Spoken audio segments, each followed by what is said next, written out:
বাংলাদেশকে তারা চিনত না, চিনত ইন্ডিয়ার পাশের দেশ হিসেবে। কিন্তু সেই দেশটিতেও এখন বাংলাদেশ নামের একটি ক্লাব তৈরি হচ্ছে।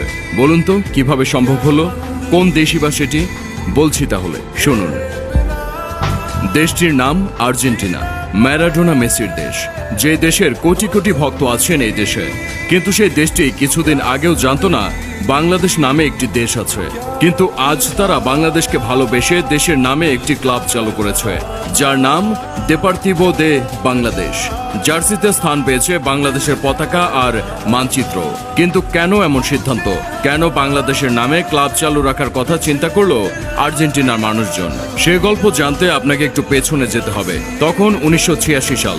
বিশ্বকাপে দুর্দান্ত পারফর্ম করে যাচ্ছে ডিয়াগো আর্মান্ডো ম্যারাডোনা। কোকড়ানো চুল, খাটো গড়নের এক ছেলে, যে কিনা তার পায়ের ভেলকিতে ইতিমধ্যেই জিতে নিয়েছে লাখো কোটি মন। বাংলাদেশের অলিতে গলিতেও